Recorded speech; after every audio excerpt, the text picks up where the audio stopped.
What's up, y'all? Welcome back to my channel. So today I want to talk to y'all about my sewing machine and show you guys how to make a wig from start to finish, one step at a time. So this is my sewing machine. This is the Singer Heavy Duty. I'll include all of the details and stuff down below about it and where you can find it. I got mine from Joann on sale. I did not pay full price for this.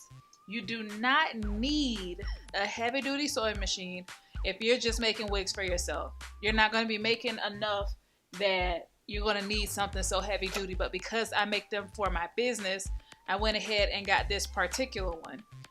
Ericka J, I'll link her information below, also uses a sewing machine, but she doesn't have this heavy duty machine.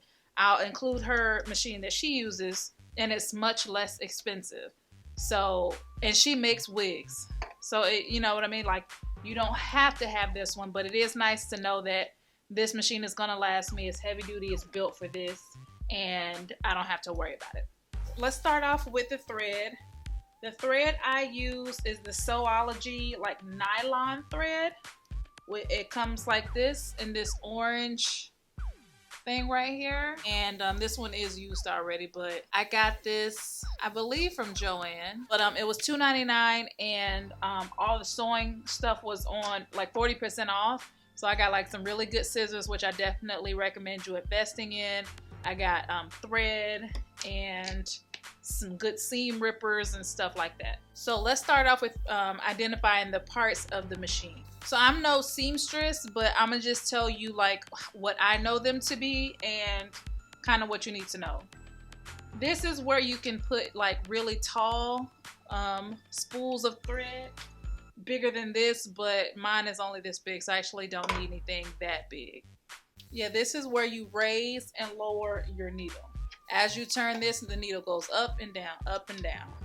And that's how you manually turn it. If you look right here, this is the length of your stitching, how long you want each stitch to be. And I like to keep mine around 3, but definitely find what works for you, where your good spots are for your machine. Y'all notice there's glitter all over my machine.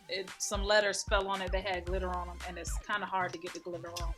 Anyway, this is the width. This is how wide you want your stitching to be. So if you want it really wide or really close together, like really tight zigzags, or wider ones. And right now I have mine at about a 5 out of 6. And I'll talk about why I have all the different numbers like that as I start sewing. This is where you put your bobbin. This little thing right here is a bobbin. This is a bobbin. This goes at the bottom of the sewing machine, but I will show y'all that in a second. This right here is your needle position. If you want your needle to be in the middle or offset to the right or left, I always leave mine in the middle. I've never found a need to adjust this. This is your tension. The tension can go up to 9. I have mine at about a 7.5. You really got to find the sweet spot with the tension, because if the tension is too tight, it'll pop your, well, maybe not with the nylon, but with definitely with regular thread, it'll pop your thread. Or if it's too loose, or sometimes even too tight, it'll cause bunching. And maybe if you're watching this video, you might have dealt with that before. The thread will bunch and it'll lock up the machine. So definitely find your sweet spot with your tension. For me, about that 7.5 that works well for me. If you look right here, this is how you reverse the stitching. So you're sewing, everything feeds that way, but when you reverse it, everything comes back. And that's how you back stitch. You hold that down to back stitch and you let it go, and it starts stitching automatically the way it normally goes. So if we come in closer, this thing right here, this dangly thing right here, that's called your presser foot. That is what holds your material, or in our case, your wefts in place when you're sewing. And down there is where the bobbin is. It sits right down there in the machine. There is a storage right here where you can store things in. And finally, right here is your stitch pattern. Whatever way you want to stitch, if you're stitching, I believe this is for zippers.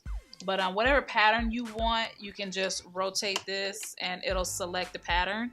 But I like to leave mine on the zigzag pattern. And if that doesn't make sense to you now, it'll make sense to you as we go along. But this part is where your actual thread goes. Yeah, right here is where you actually store your thread. So yeah, that is it on the different parts of the sewing machine.